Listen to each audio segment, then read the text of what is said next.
নমস্কার, দেখছেন Kolkata TV. Good morning Kolkata নিয়ে আপনাদের সঙ্গে রয়েছে আমি জুহিতা। আর জুহিতার সঙ্গে রয়েছে আমি সুদীপ্ত। সুদীপ্ত, বেশ কয়েকদিন ধরে যে টানা বৃষ্টি চলছে তার জেরে কিন্তু বিভিন্ন জায়গায় জলমগ্ন পরিস্থিতি এবং বীরভূমের লাভপুরে ভেঙে গেলেও কুয়ো নদীর বাঁধ, সেখানে 8 থেকে 10টি গ্রাম জলমগ্ন পরিস্থিতি তৈরি হয়েছে।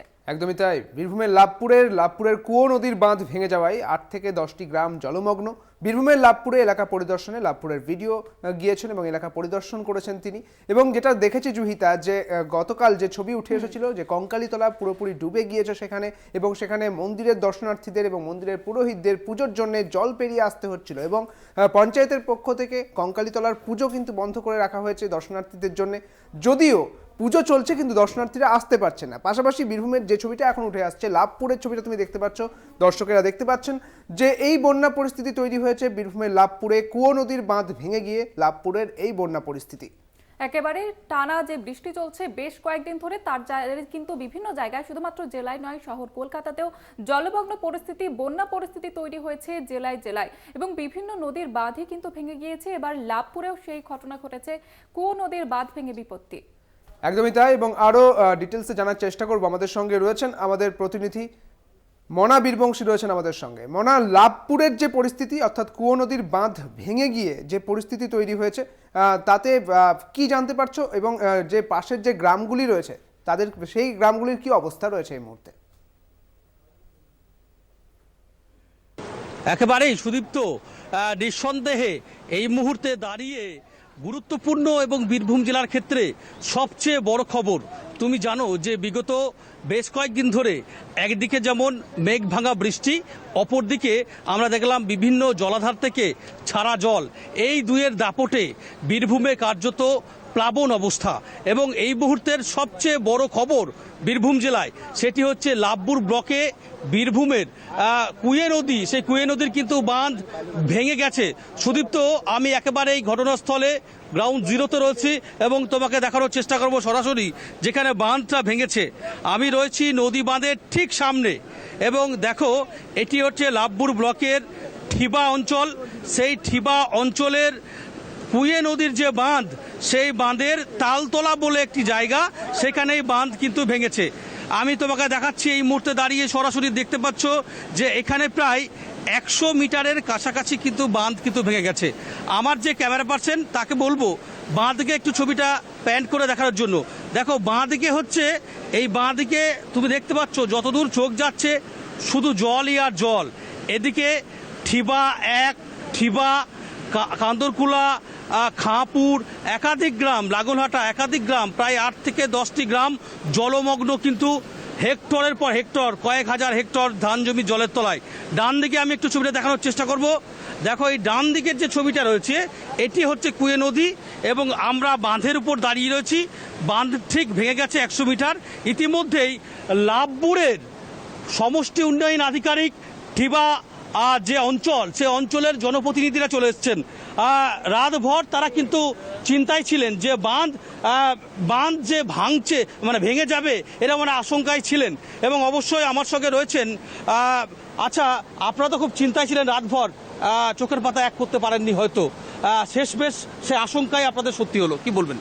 হ্যাঁ, আমাদের কালকে তো আপনারা দেখলেন যে আমাদের গ্রাম থেকে টোটাল আমাদের আধিকারিকরা ছিলেন, ইরিগেশন ডিপার্টমেন্টে ছিলেন, আমাদের বিধায়ক সাহেবরা এসেছিলেন, ব্লক নেতৃত্বরা এসেছিলেন, সবাই থেকেও আপনার গোটা গ্রামে লেগেও আমরা বানটা রক্ষা করতে পারলাম না। মানে কয়েক হাজার হেক্টর জমি কৃষকদের নষ্ট হয়ে গেল। মানে বিচুনেরও আর নতুন করে ধান রোয়ানোর এদের বিচুনও নেই, প্রচণ্ড ক্ষতিগ্রস্ত হয়ে গেল আমাদের কৃষকরা। মানে কয়েক হাজার হেক্টর, মানে এখান থেকে ঠিবা, জয়চন্দ্রপুর, হরিপুর, চতুর্ভুজপুর, কাজীপাড়া, বাঘা, আপনার লাঙ্গলহাটা, এসব গ্রামগুলো চাষিদের টোটালটা প্রচণ্ডভাবে ক্ষতি হয়ে গেল। আপনি যেটা বলছেন এই যে একাধিক গ্রাম, 8-10টি গ্রাম জলে এফেক্টেড, এই সমস্ত গ্রামের মানুষজনরা এখন কোথায় কোথায় রয়েছে তারা? এসব মানুষগুলোকে আমরা সঙ্গে সঙ্গে আমরা যখন ভোর 5টায় খবর পাই যে আমাদের বাঁধ ভাঙা গেছে, সঙ্গে সঙ্গে আমরা মাইকিং করে যে যাদের নদীর ধারে বা আমাদের কাছে যেগুলো ডুবে যাওয়ার সম্ভাবনা আছে, বাড়ি পড়ে যাওয়ার সম্ভাবনা আছে, কিছু কান্দরকুলোতে 2-1টা বাড়ি পড়ে গেছে, আমাকে ফোন এসেছিল, ওখানে আমরা যাবো। এখনই বিষয়টা হচ্ছে এরকম ধরনের 4-5টা বাড়ি পড়েও গেছে। আমরা সেগুলো সে মানুষগুলোকে নিয়ে আমরা স্কুলে বা আমাদের ত্রাণ শিবির যেখানে আছে সেখানে ত্রাণ শিবিরে নিয়ে না, গিয়ে না, আমরা কত বড় ক্ষতি হলো। সামনেই বাঙালির শ্রেষ্ঠ উৎসব দুর্গাপুজো কয়েক মাস পরেই, তার আগে এই যে বড় একটা বাঁধ ভেঙে গেল, 8-10টি গ্রাম বলছেন জল ইফেক্টেড, অসংখ্য পরিবার তারা কিন্তু খোলা আকাশের নিচে চলে যেতে পারে। এ কি পরিস্থিতি একটু বলুন। প্রচণ্ড ক্ষতি হয়ে গেল। কৃষকদের সব থেকে বেশি ক্ষতি হলো। কৃষকদের মানে এটাই জীবিকা। আমাদের এই লাঙ্গলহাটা বিলের যত আপনার ঠিবা অঞ্চলের কৃষকরা মাছ প্লাস আপনার এই ধান নিয়েই ওদের জীবিকা, তাছাড়া কোনো ইনকাম আর কোনো ইনকাম নেই। যেখান থেকে আপনার এখানে আপনার আর নতুন করে যে ধান রোয়াবে, যে ধান রোয়াবে সেই রোয়ানোর মতো বিচুনও নেই। সেটা আমি প্রশাসন দেখিন বা আমার আধিকারিকরা যারা আছেন বা আমার যারা আছেন বিধায়ক দেখিন আমি বলবো আমাদের সুদীপ্ত, একেবারেই ঘটনাস্থলে কিন্তু লাভপুরের সমষ্টি উন্নয়ন আধিকারিক অর্থাৎ বিডিও ব্লক ডেভেলপমেন্ট অফিসার তিনি কিন্তু চলে এসেছেন, তিনি কিন্তু সশরীরে পরিদর্শন করছেন। দেখো আমি ডান দিকে তোমাকে ছবিটা দেখাবো, যতদূর চোখ যাচ্ছে একেবারেই শুধু জল আর জল, এবং রীতিমতো এদিকে ঠিবা বক দত্তপুকুর সমস্ত গ্রাম কিন্তু জলমগ্ন। এই মুহূর্তে রয়েছেন আমাদের সঙ্গে লাভপুরের বিডিও সমষ্টি উন্নয়ন আধিকারিক। বিডিও সাহেব, আপনি ঘটনাস্থলে এসেছেন, শেষ মুহূর্তে বাঁধ রক্ষা করতে পারলেন না, কি পরিস্থিতি? এখন তো জল ঢুকছে এবং গ্রামের যে জলগুলো জলস্তর বাড়তে শুরু করেছে। আমরা অলরেডি লোকজনকে সরাতে শুরু করেছি উঁচু জায়গায়, এবং যে স্কুলগুলো আছে সেখানে আমরা পরিস্থিতির উপর নজর রাখছি যাতে সাধারণ মানুষের কোনো অসুবিধা না হয়, সেই দিকে প্রশাসন নজর রাখছে। স্যার, একটা বিষয় একটু পরিষ্কার করুন, যেটা হচ্ছে যে গ্রামে জল ঢুকছে হু করে, সেই সমস্ত গ্রামের মানুষজন এখন কোথায়? এখন আমরা অলরেডি আমাদের প্রতিনিধিরা পাঠিয়েছি ওখানে, এবং ভলেন্টিয়াররা আছে, তারা শিফটিংয়ের কাজটা করছে এবং ওনাদের থাকা খাওয়ার ব্যবস্থাটাও প্রশাসনের তরফ থেকে করা হচ্ছে। কত বড় ক্ষতি হলো কুয়ে নদীর বাঁধটা ভেঙে? চাষবাসের তো গোটাটাই ক্ষতি হয়েছেই, তার সঙ্গে সঙ্গে যাতে ঘরবাড়ি না পড়ে সেই দিকেও আমরা নজর রাখছি। যেগুলো নিতান্তই পড়ে যাবে সেগুলোর দিকে প্রশাসন অবশ্যই ব্যবস্থা নেবে। বিডিও সাহেব, কুয়ে নদীর বাঁধ ভেঙে গেছে, অনেকটা ভেঙে গেছে আমরা দেখতে পাচ্ছি। ওভারঅল আপনার কাছে কি কি তথ্য এখনো পর্যন্ত রয়েছে?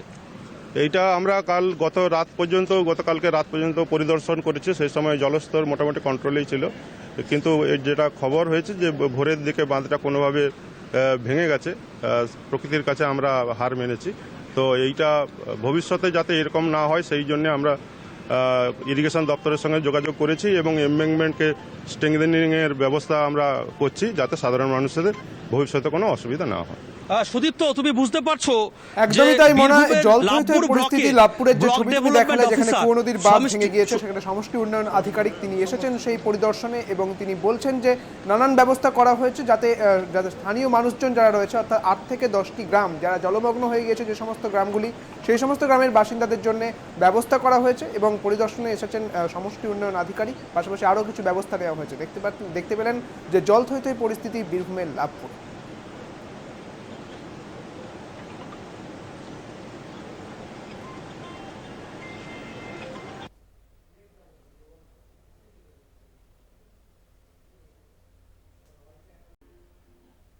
ফিরে এলাম বিরতির পর। যে খবরে নজর রাখবো, শিশু মৃত্যুকে কেন্দ্র করে উত্তপ্ত শক্তিনগর হাসপাতাল। দুর্ঘটনায় আহত শিশুর মৃত্যুতে উত্তেজনা তৈরি হয়েছে হাসপাতাল চত্বরে। এবং শিশুর যারা পরিবার রয়েছেন, পরিবারের দাবি যে চিকিৎসার গাফিলতি হয়েছে এবং এই গাফিলতির জন্য শিশু মৃত্যু বলে অভিযোগ করেছেন পরিবার। কৃষ্ণনগরের শক্তিনগর হাসপাতালে ভাঙচুর, বিক্ষোভ দেখাতে শুরু করেন পরিবারের যারা রয়েছেন তারা, এবং পুলিশের সঙ্গে বচসা বাঁধে বিক্ষোভকারীদের, অর্থাৎ স্থানীয় মানুষজন এবং পরিবারের পক্ষ থেকে বিক্ষোভ দেখানো শুরু হয়, কারণ শিশু মৃত্যুতে উত্তেজনা শুরু হয়েছে এই নদিয়াতে। টেলিফোন লাইনে রয়েছে প্রতিনিধি বিশাল। এই মুহূর্তে কি পরিস্থিতি, কি বলছে হাসপাতাল কর্তৃপক্ষ? দেখো, হাসপাতাল থেকে এখনো পর্যন্ত কোনো সতর্ক উত্তর মেলেনি, এবং যেটা জানা গিয়েছে যে রাজীবপুরে মামার বাড়ি থেকে ফেরার পথে তোমার কৃষ্ণনগর পানিডালার কাছে রাস্তা পার হবার সময় অপর দিক থেকে আসা একটি 4 চাকা গাড়ি এবং সজোর তাকে ধাক্কা মারে, এবং পথ দুর্ঘটনায় তোমার গুরুতর আহত অবস্থায় তাকে কৃষ্ণনগর শক্তিনগর জেলা হাসপাতালে তোমার নিয়ে আসলে প্রায় 2 ঘন্টা ধরে চিকিৎসা দেখা মেলেনি, এমনটা বলছিল তার পরিবার। এবং এই বিষয়ে পরে তার শিশুটি মারা যায়, এবং পরিবার ও এলাকাবাসী বেশ কিছু ধরে তোমার হাসপাতাল ভাঙচুর চালায়, এবং মৃত শিশুর নাম তোমার লাবণী ঘোষ, বয়স 4 বছর, এবং তোমার আনুমানিক তোমার বাবার নাম ছিল 34 বছর, এবং তার বাবার নাম তোমার দীপন ঘোষ, এবং গোয়ালদহ এলাকায় তার বাড়ি। এবং এই ঘটনায় তোমার কোদল থানা পুলিশ তোমার গিয়ে ঘাতক গাড়িটিকে আটক করে, এবং যদি তোমার ড্রাইভার তোমার এখনো খোঁজ মেলেনি। এখন সেখানকার ঠিক কি পরিস্থিতি রয়েছে? দেখো আপাতত এখনো কৃষ্ণনগর শক্তিনগর জেলা হাসপাতালে তোমার পুলিশ মোতায়েন রাখা রয়েছে, এলাকার লোক এখনো ক্ষিপ্ত রয়েছে, কারণ দেহটি যেহেতু এখনো শিশুটির দেহ তোমার ওখানে শক্তিনগর ময়নাতদন্তের জন্য রাখা রয়েছে। এখন কি হবে সেটা বেলা না হলে এখন তো বলা যাচ্ছে না। বেশ, অনেক ধন্যবাদ বিশাল তোমাকে। আমাদের সঙ্গে ছিলেন আমাদের প্রতিনিধি বিশাল সিংহ রায়।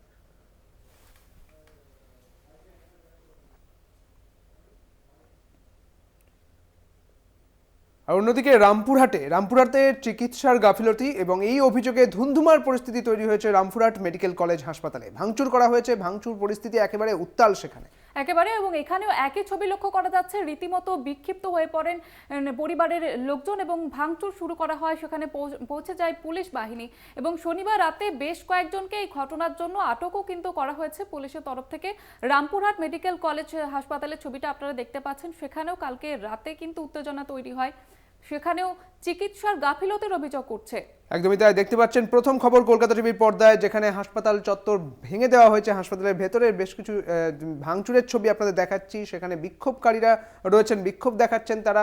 পাশাপাশি আপনাদের জানিয়ে রাখি যে এই বিক্ষোভ মূলত চিকিৎসার গাফিলতিকে সামনে রেখে এই বিক্ষোভ, যা গতকাল রাতের এই ঘটনা। পরিস্থিতি সামাল দিতে বিশাল পুলিশ বাহিনী মোতায়েন করা হয়েছে এই হাসপাতাল চত্বরে একেবারে, এবং পরিস্থিতি সামাল দিতে পুলিশের লাঠিচার্জের অভিযোগ করছে। শনিবার রাতে এই ঘটনাকে কেন্দ্র করে কিন্তু বেশ কয়েকজনকে আটকও করা হয়েছে, আটক করেছে পুলিশ। এ বিষয়ে আরো বিস্তারিতভাবে জানবো, টেলিফোন লাইনে রয়েছে প্রতিনিধি মনা বীরবংশী। মনা, এখন কি পরিস্থিতি এবং হাসপাতাল কর্তৃপক্ষ কি বলছেন? দেখো, এখন পরিস্থিতি বলতে একেবারেই স্বাভাবিক, কিন্তু গতকাল রাত্রে যে ছবিটা রামপুরহাট মেডিকেল কলেজ হাসপাতালে ফুটেছিল সেটা কিন্তু ভয়াবহ, অশান্তর একটা পরিবেশ, উত্তপ্ত একটা পরিবেশ। তার কারণ হচ্ছে, দেখো, যেটা অভিযোগ ছিল যে রামপুরহাট মেডিকেল কলেজ হাসপাতালে চিকিৎসার গাফিলতিতে এক যুবকের মৃত্যু হয়েছে, এটাই কিন্তু মূলত মূল অভিযোগ ছিল। সেই অভিযোগকে সামনে রেখে অশান্ত এবং রণক্ষেত্র চেহারা কিন্তু নাই। এবং রোগীর সাথে যিনি মারা গেছেন তার সাথে যে সমস্ত তার প্রিয়জন মানুষরা এসেছিলেন, প্রায় 70 থেকে 80 জন, তারা কিন্তু তাণ্ডব লীলাচালান রামপুরহাট মেডিকেল কলেজ হাসপাতাল, সেটা কিন্তু বলা যেতে পারে। পরবর্তীকালে পুলিশ ঘটনাস্থলে আসে এবং পুলিশ কিন্তু পরিস্থিতির নিয়ন্ত্রণে আনে, কিন্তু পুলিশকে নিয়ন্ত্রণে আনতেও যথেষ্ট বেগ পেতে হয়। তার কারণ আমরা দেখি যে পুলিশ রীতিমতো লাঠি চার্জ করে রামপুরহাটের মেডিকেল কলেজে যারা ভাঙচুর চালাচ্ছিল তাদেরকে সেখান থেকে সরিয়ে দেওয়া হয়। দেখো, যেটা জানা যাচ্ছে সেটি হচ্ছে যে রামপুরহাটের এক যুবক গতকালকে একটি দুর্ঘটনার কবলে পড়েছিল, তারপর তাকে রামপুরহাট মেডিকেল কলেজ হাসপাতালে নিয়ে যাওয়া হয়। তাদের যেটা অভিযোগ সেটা হচ্ছে ঘন্টা 3 ধরে নাকি কোনো ট্রিটমেন্ট হয়নি। তারপর চিকিৎসকরা আসে 3 ঘন্টা পর, তারপরে তাকে একটা ইনজেকশন দিতে নাকি তার মৃত্যু হয়। এরপরেই কিন্তু মূলত বলা যেতে পারে যে অগ্নিগর্ভ পরিস্থিতি তৈরি হয়। দেখো, এখানে যেটা জানা যাচ্ছে, হাসপাতাল কর্তৃপক্ষ বলছেন যে হাসপাতালে যেভাবে ভাঙচুর চালানো হয়েছে তাতে হাসপাতালের সরকারি যে পরিকাঠামো, বেশ কিছু জিনিসপত্র সেগুলো কিন্তু ভাঙচুর হয়েছে, সেখানে স্বাস্থ্য কর্মীরা ইনজিওর হয়েছে। পুলিশ এসে কিন্তু পরিস্থিতি নিয়ন্ত্রণে আনে, তারপরে কিন্তু রীতিমতো কিন্তু অবস্থা বলা যেতে পারে যে অগ্নিগর্ভ পরিস্থিতি তৈরি হয়। অবশেষে গভীর রাতে কিন্তু পরিস্থিতি সামাল দেয় পুলিশ। এবং দেখো, এই মুহূর্তে যেটা জানা যাচ্ছে যে বেশ কিছু জনকে পুলিশ আটক করেছে এবং এই মুহূর্তে দাঁড়িয়ে রামপুরহাট যে মেডিকেল কলেজ হাসপাতাল পুরোপুরি থমথমে, সেটা কিন্তু বলা যেতে পারে। বেশ, ধন্যবাদ জানাবো মনা। আমাদের সঙ্গে ছিলেন প্রতিনিধি মনা বীরবংশী।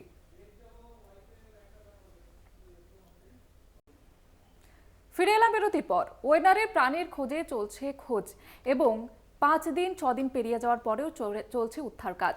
উদ্ধার কাজে বিপর্যয় মোকাবিলা টিম রয়েছে, বন দপ্তর রয়েছে, সেনা জওয়ানরাও রয়েছেন। সরকারি হিসেব অনুযায়ী মৃতের সংখ্যা এখনো পর্যন্ত 308 জন। রয়েছেন বহু শিশুও, হাসপাতালে চিকিৎসাধীন বহু। উদ্ধার কাজে ব্যবহার করা হচ্ছে বিশেষ প্রযুক্তি।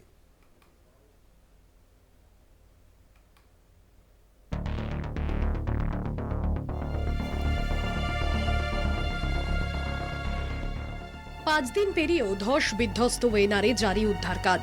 প্রাণের স্পন্দন খুঁজে পেতে মরিয়া উদ্ধারকারীরা। মৃতের সংখ্যা 300 পেরিয়েছে, আরও বাড়তে পারে মৃতের সংখ্যা। নিখোঁজ এখনো শতাধিক মানুষ। কাদা মাটির স্তূপে চাপা পড়া প্রাণের সন্ধান চলছে নিরন্তর। বিপর্যয় মোকাবিলা বাহিনী, বন দফতরের পাশাপাশি সেনাবাহিনীও নেমেছে উদ্ধার কাজে। স্থানীয়রা উদ্ধার কাজে হাত লাগিয়েছেন, জানান সেনা আধিকারিক। শুক্রবারও ধ্বংসস্তূপের মধ্যে থেকে 4 জনকে জীবিত উদ্ধার করা হয়েছে। সময় যত এগোচ্ছে জীবিত উদ্ধারের আশাও তত ক্ষীণ হচ্ছে। উদ্ধার কাজে ব্যবহার করা হচ্ছে বিশেষ প্রযুক্তি সমৃদ্ধ র্যাডার। শনিবার সকালে আকাশপথে ওয়েনারের ধসে ক্ষতিগ্রস্ত এলাকা পরিদর্শন করেন বায়ুসেনার কর্তারা। সেনাবাহিনীর উদ্ধারকারী দলে থাকা লেফটেন্যান্ট কর্নেল বিকাশ রানা জানান, শুক্রবারের মতো শনিবারও একইভাবে ছোট ছোট দলে ভাগ করে উদ্ধার কাজ চালানোর পরিকল্পনা। हमारे साइंटिस्ट भी गए हैं साथ में ड्रोन के साथ, प्लस जो है स्नीफर डॉग्स वो भी गए हुए हैं। तो मोस्ट प्रोबेबली जो है लेट्स सी क्या होता है। पार्टियां अपनी जो है फिर से जो जोश के साथ गई हैं, थोड़ा सा देखेंगे। अभी अलग अलग एरिया सर्च कर रहे हैं। कल जहां नहीं मिला उस एरिया को हमने जो है दोबारा से एक बार सर्च करके थोड़ी देर फिर जो है नेक्स्ट जगह जाएंगे हम लोग। देखिए जोन वाइज तो 7-8 जोन है यहाँ पे।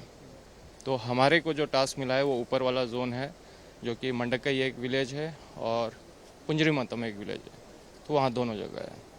इसके अलावा ये स्कूल हमारे पीछे दिख रहा है, उसके पीछे की तरफ भी जो है वहाँ पे भी जो है सर्च ऑपरेशन चल रहा है। সেনা জওয়ানরা ওয়েনারের পুঞ্চিরিমাত্তম এলাকায় একটি অস্থায়ী সাঁকো বানিয়ে উদ্ধার অভিযান চালাচ্ছে। কোঝিকোড় ও মনুপুরামের প্রায় শতাধিক বাসিন্দা হাসপাতালে চিকিৎসাধীন। তৎপর কেরল সরকার। কলকাতা টিভি।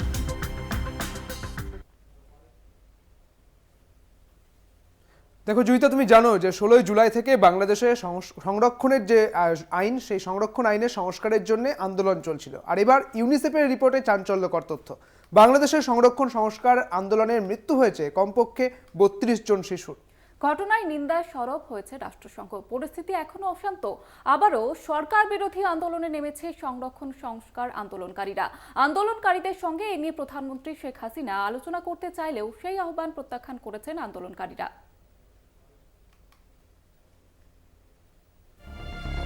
বাংলাদেশে কোটা সংস্কার আন্দোলনে মৃত্যু হয়েছে কমপক্ষে 32 জন শিশুর। ইউনিসেফের পক্ষ থেকে প্রকাশ করা হলো এই চাঞ্চল্যকর তথ্য। ঘটনার নিন্দায় রাষ্ট্রসংঘ। সংরক্ষণ বিরোধী আন্দোলনের জেরে গত কয়েক সপ্তাহ জুড়ে উত্তপ্ত থেকেছে বাংলাদেশ।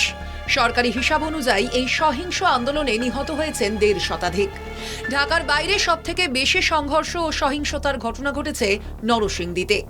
আন্দোলনের সময় সেখানে নিহত হয়েছেন প্রায় 14 জন, যাদের মধ্যে 9 জনের বয়স 15 থেকে 22-এর মধ্যে। আন্দোলনে যদি শিশুরা উপস্থিত থাকেও তাহলে তাদের সঙ্গে প্রাপ্তবয়স্কদের সমতুল্য ব্যবহার কেন করল প্রশাসন, তা নিয়ে প্রশ্ন উঠছে। পাশাপাশি শিশুদের আন্দোলনে ব্যবহার করা নিয়ে বিক্ষোভকারীদের দিকেও তাদের নৈতিকতা নিয়ে প্রশ্ন ছুঁড়ে দিয়েছে শাসক শিবির। তবে সুপ্রিম কোর্টের রায়ে কোটা সংস্কারের পরও পরিস্থিতি শান্ত হয়নি। সহিংস আন্দোলনকে দমন করতে যেভাবে আগ্রাসী ভূমিকা নিয়েছিল হাসিনা সরকার, তার প্রতিবাদে সরকার বিরোধী আন্দোলনে নেমেছে কোটা সংস্কার আন্দোলনকারীরা। শুক্রবার বাংলাদেশের রাজধানী ঢাকার বিভিন্ন রাস্তায় বিক্ষোভ দেখাতে থাকেন আন্দোলনকারীরা। আন্দোলনে যোগ দেন পড়ুয়া ও শিক্ষকেরাও। উল্লেখ্য, জুলাইয়ের শেষ দিকে লাগাতার সহিংস আন্দোলনের জেরে বাংলাদেশে ইন্টারনেট পরিষেবা বন্ধ করে দেওয়া হয়েছিল। মাঝে তা স্বাভাবিক হলেও আবারও ইন্টারনেট পরিষেবার উপর বিধিনিষেধ আরোপ করা হয়েছে। বেশ কিছু সমাজ মাধ্যমের পরিষেবায় এই নিষেধাজ্ঞা জারি হয়েছে, যাতে আন্দোলনকারীরা সেই সমাজ মাধ্যমগুলিকে ব্যবহার করে আন্দোলনের তীব্রতা আরও বৃদ্ধি করতে না পারে। অন্যদিকে প্রধানমন্ত্রী শেখ হাসিনা আন্দোলনকারীদের সঙ্গে এই নিয়ে আলোচনা করতে চাইলেও সেই আহ্বান প্রত্যাখ্যান করেছেন আন্দোলনকারীরা। কলকাতা টিভি। ইরান এবং ইসরায়েলের মধ্যে উত্তেজনা, আর এই উত্তেজনার আঁচ মধ্যপ্রাচ্যেও। আগামী 8ই আগস্ট পর্যন্ত দিল্লি থেকে তেল আবিবগামী সমস্ত উড়ান বাতিল করেছে এয়ার ইন্ডিয়া। ইসরায়েলের ভারতীয় নাগরিকদেরও সতর্ক থাকার পরামর্শ দেওয়া হয়েছে। তাদের নিরাপত্তা প্রোটোকল মেনে চলার কথাও বলা হয়েছে। অর্থাৎ ইরান এবং ইসরায়েলের যা পরিস্থিতি, তাতে মধ্যপ্রাচ্যের যুদ্ধের আঁচ আরও গনগনে। হামাসের 2 শীর্ষ নেতার হত্যার পর ইসরায়েল ও ইরানের মধ্যে টানাপোড়েন আরও বেড়েছে। গত সপ্তাহেই গোলান হাইটসে রকেট হামলার পর ইসরায়েল মঙ্গলবার বেইরুটে হিজবুল্লাহ কমান্ডার ফুয়াদ শুকুরকে খুনের অভিযোগ। তার কয়েক ঘন্টা পরেই খুন হন হামাসের রাজনৈতিক শাখার প্রধান ইসমাইল। তার দেহরক্ষীকেও গুলিতে ঝাঁঝরা করে দেওয়া হয়। ইরানে ছিলেন হামাস নেতা, সেখানেই তার উপরে হামলা চলে। প্যালেস্তাইনের সশস্ত্র বাহিনীর দাবি ইসরায়েলি এই হত্যার সঙ্গে যুক্ত। 13 জুলাই গাজার খান ইউনিসের একটি এলাকায় এয়ার স্ট্রাইক চালায় ইসরায়েলি সেনা। ইসরায়েলের বিরুদ্ধে যুদ্ধে নামার ঘোষণা করেছে ইরান। আর এই আবহে কার্যত উত্তপ্ত হয়ে উঠেছে মধ্যপ্রাচ্য। ইসরায়েলে ভারতীয় নাগরিকদের সতর্ক থাকতে বলা হয়েছে। উত্তেজনা পরিস্থিতি যাতে না তৈরি হয়, নিরাপত্তাও জোরদার করা হয়েছে। বেইরুতে ভারতীয় দূতাবাস পরবর্তী নির্দেশ না দেওয়া পর্যন্ত লেবাননে যাওয়ার বিরুদ্ধে ভারতীয় নাগরিকদের কড়া পরামর্শ দেওয়া হয়েছে। সতর্কতামূলক ব্যবস্থা হিসেবে এয়ার ইন্ডিয়া তেল হাবিব ও দিল্লির মধ্যে চলাকালীন বিমান 4 আগস্ট পর্যন্ত বন্ধ রাখার কথা জানিয়েছে। মার্কিন প্রেসিডেন্ট জো বাইডেন জানান যে তিনি এই এলাকায় ক্রমবর্ধমান উত্তেজনা নিয়ে উদ্বিগ্ন। বুধবার তেহরানে ইরানের সেনা কর্তাদের সঙ্গে বৈঠকে বসে শিয়া জঙ্গি সংগঠন হিজবুল্লাহের নেতারা। ইসরায়েলের বিরুদ্ধে লড়াইয়ে পরবর্তী পদক্ষেপ কি হবে তা নিয়ে আলোচনা হয়েছে দুপক্ষের। হিজবুল্লাহর ঘনিষ্ঠ সূত্রের খবর যে ইরানের কর্মকর্তারা তাদের পরবর্তী পদক্ষেপ নিয়ে আলোচনা করতে তেহরানে একটি গুরুত্বপূর্ণ বৈঠকও করেছেন। পাশাপাশি ইসরায়েলের প্রধানমন্ত্রী বেঞ্জামিন নেতানিয়াহু এক বিবৃতিতে জানান যে ইসরায়েল প্রতিরক্ষামূলক এবং আক্রমণাত্মক উভয় পরিস্থিতির জন্য অত্যন্ত উচ্চ পর্যায়ের প্রস্তুতি নিয়ে রেখেছে। মার্কিন যুক্তরাষ্ট্র মধ্যপ্রাচ্যে তার সামরিক উপস্থিতি জোরদার করবে। এই অঞ্চলে ক্রমবর্ধমান উত্তেজনার মধ্যে মার্কিন কর্মীদের সুরক্ষা এবং ইসরায়েলকে রক্ষা করতে অতিরিক্ত যুদ্ধজাহাজ এবং যুদ্ধ বিমান মোতায়েন করবে বলে শুক্রবার পেন্টাগন জানিয়েছে। Kolkata TV. Good morning Kolkata আজকের মতো এই পর্যন্তই। দেখতে থাকুন কলকাতা টিভি, রাত দিন 7 দিন।